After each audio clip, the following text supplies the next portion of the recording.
What's up, everyone? This is Mr. Blacksmith from Team Blacksmith. Welcome to my channel.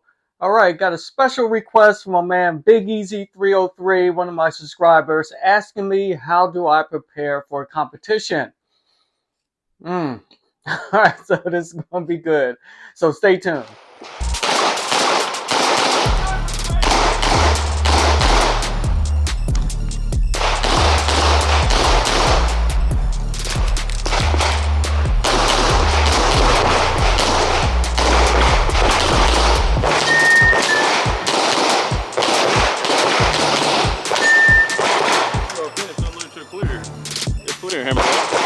Alright guys, welcome back. So how do I prepare for a competition? Alright, so first and foremost, I'm an NRA certified pistol instructor and a range safety officer. So leading with that, safety is the key. So if you haven't done so already, take a basic pistol safety course. So very important not only to keep yourself safe, but the competitors around you safe. So think about that. If you haven't done so, please take a basic pistol safety course. I'm going to drop some information in the description on how you can find these courses in your area. So check out the links in the description to the NRA website. Next, and the one thing I did not do when I first started shooting competitively, I did not get specialized training or specialized instructions on how to do it. Now, I went there learning on the fly, learning different techniques by watching other competitors. But having that one-on-one training to shoot competitively is so important to put you on the right track, not only mentally, physically, but just all around, get you out there and you just know what you want to do and to build your confidence up when you get out there and shooting with people that's been shooting for years. So think about that.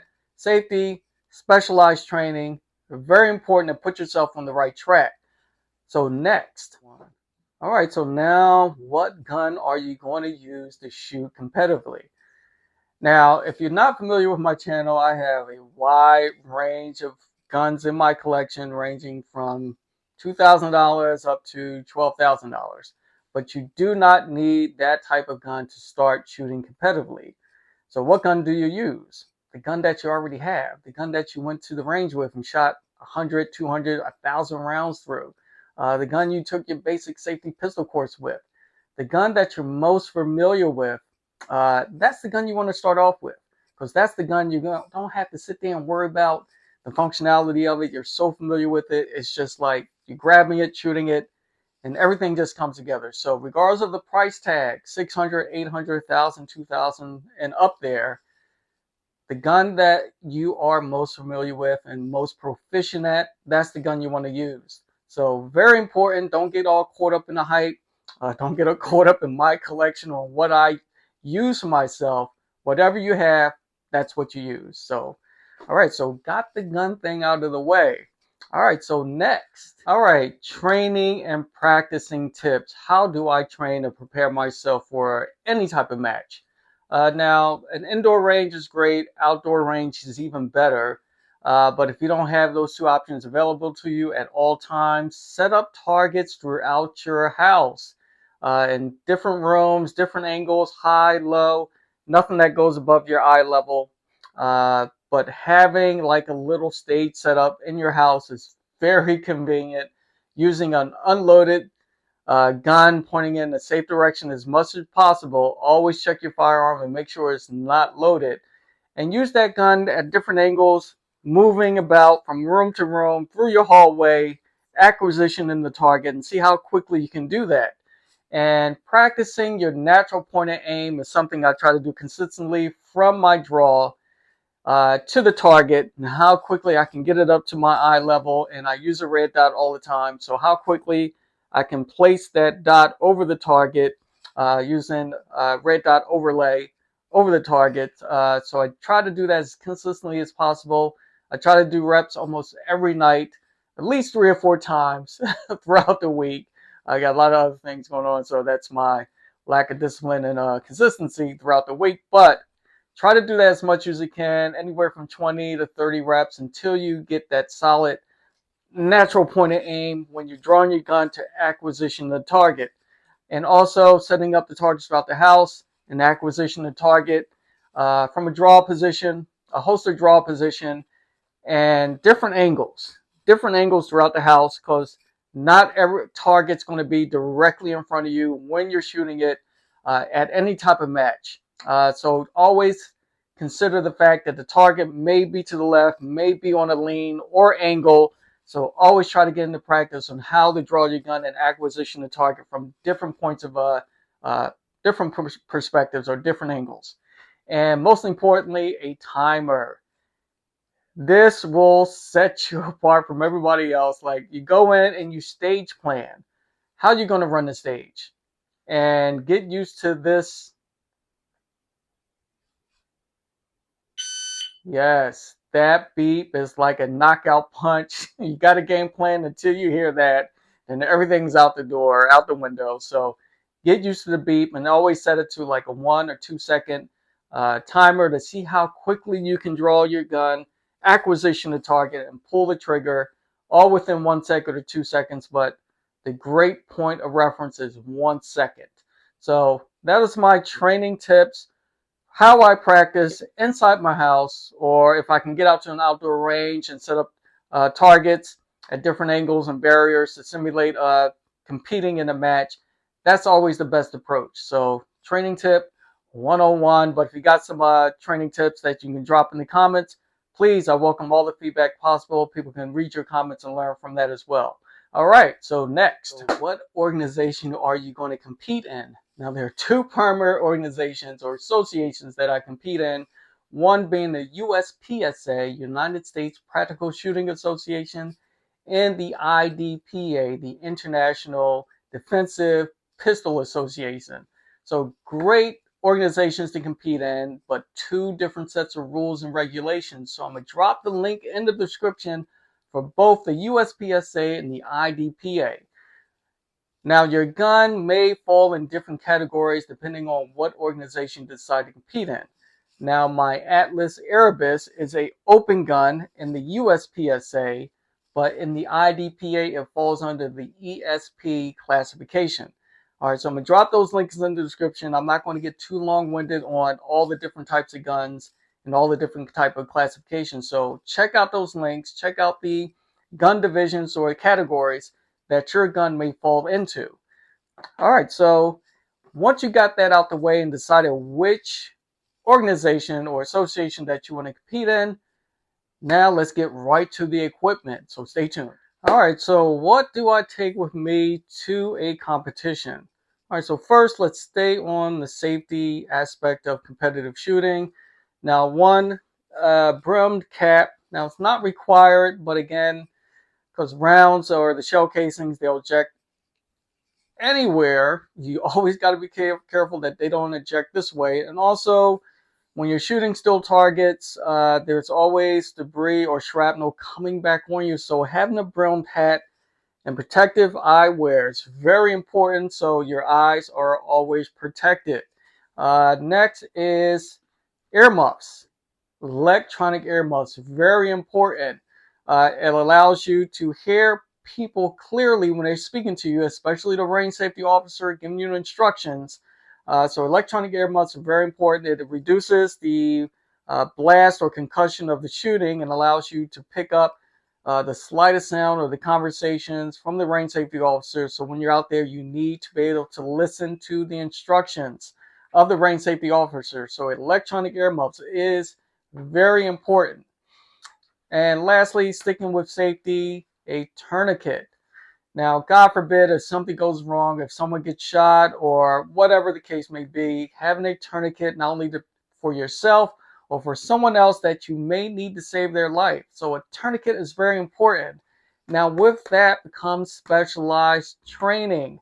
Now, you can look on YouTube videos on how to use it, but please, if you can take an advanced bleeding control course, an ABC course, to learn how to use a tourniquet and everything that comes with that type of kit with regards to band-aids, tourniquets, and other stuff that can stop someone from bleeding out, please get the specialized training. I'll drop a link in the description to David Chang if you're in the Philadelphia area, Pottstown area, or the Reading, PA area.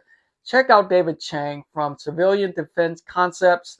I'll drop his link in the description. He gives advanced bleeding control training, and telling you it's very important to be ABC certified, not only for yourself, but again, sticking with safety.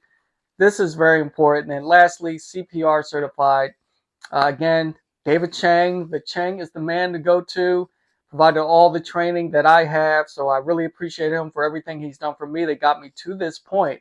Getting CPR certified, just as important, along with advanced bleeding control courses. Safety, safety, safety. Cannot stress that enough.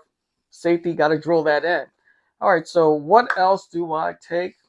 All right, so let's get into the equipment. All right, so competition belt or your competition rig. Now, this is a Safari Land rig or gun belt. As you can see, the minimum amount of mag holders is 4. Now, I see people run with 3, but 4 should be the minimum mag holders that you have. And the Safari Land gun belt, very modular, how you can adjust the mag holders and also for your holster itself. And the Black Scorpion holster clip that attaches to your gun belt. I'll drop that link in the description. Very nice for proper clearance from off your hip. Gives you enough distance to properly draw your gun when you're ready to go. So having that space off your hip to properly grab your gun, to draw your gun, to get everything going is very important. And having the proper holster is very important. So check out the information for the IDPA and also the USPSA for the proper holster for your gun.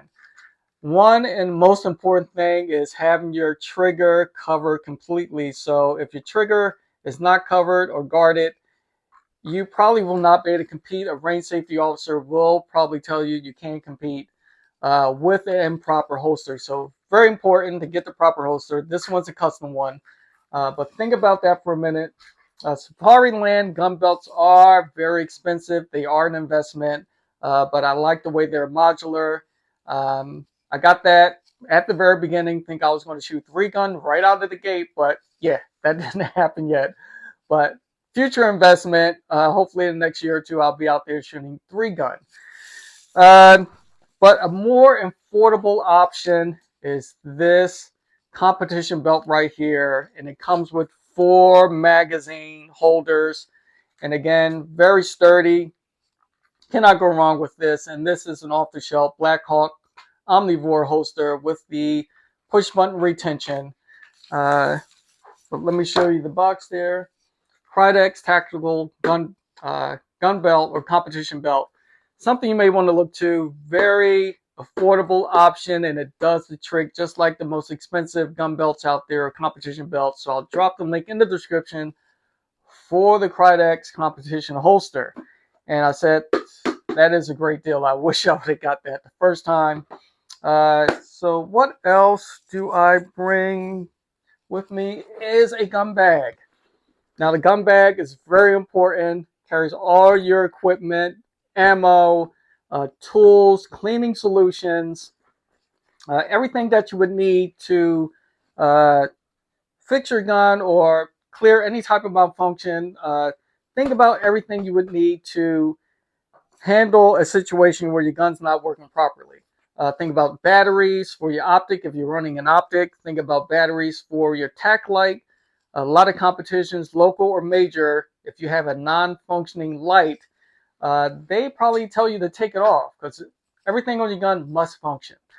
So think about batteries and batteries for your electronic earmuffs. So have batteries on the standby, because the one thing you don't want is your optic to battery to die or your batteries on your tack light to die. And again, for those earmuffs, electronic earmuffs, so important. So keep batteries in your bag. And everything, cleaning solutions, tools, very important to adjust your optics or to fix anything on your gun if there is that type of malfunction. But range bag is very important. And if you have a gun case, get a very sturdy gun case, whatever it is, if it's fabric or is it one of the Pelican vaults. have a gun case to properly carry your gun around and just not have it sitting in your gun bag, just shaking all around and everything else. So having a proper case for your gun is very important. What else do we have? What else do we have? Cooler. Cooler is very important. Trust me, when it's hot out there, you need water on the spot. And having a cooler and for your food, your snacks, very important. I'm sorry for the blue, the aqua green here. That's the only one they had at Target. So shameless plug. But having a cooler, very important. Water and everything else to keep you hydrated and keep your energy up. Got to keep that in the back of your mind, especially when you're running major competitions or anything with more than 6 stages. You just got to have that cooler with you. Now, with all that, how do you carry all that stuff around? So I'm going to drop a picture of my foldable or collapsible wagon or cart. Now, I use this cart for transporting all this equipment around, my cooler, gun bag, my gun case, and everything else that I may need with me from stage to stage. Trying to carry all that stuff from stage to stage does get tiresome. So think about a foldable cart or a wagon that you can move from stage to stage with all your equipment. So I'll drop a quick picture, but I will leave a link in the description for the cart that I have. And yes, it's a red wagon, but I love it. It does the trick. So think about that. Saves you a lot of headaches. All right, so I think that is about it. So that is just a quick video on how I prepare and what I actually take with me to a competition. And I must stress enough, safety, proper instruction and training is so important to get yourself on the right track. So if you haven't done so, please go out there and do it. It's worth the investment, especially if you're going to take this as a hobby. And trust me, once you get started, shooting in an indoor range will not be the same. You will have to be outside to get that adrenaline rush and everything else that comes with competitive shooting. I got bit by the bug 4 years ago, and I never looked back. Beautiful things, exciting sport, and it is a sport. Competition is tough, but getting that training and taking that training and being consistent and disciplined on how you prepare for competition with your dry firing, natural point of aim with your gun, and getting most out of everything that you do with your training, and just being disciplined and consistent with it. All right, so that is all I have on how I prepare for competition. So drop some comments in the description on stuff I may have missed out on, but something that someone else can learn from. I appreciate the feedback. So with that, that's all I got. So this is Mr. Blacksmith from Team Blacksmith. As always, like, share, subscribe, join the team. I'm out. Something's in my eye. All right, I'm out.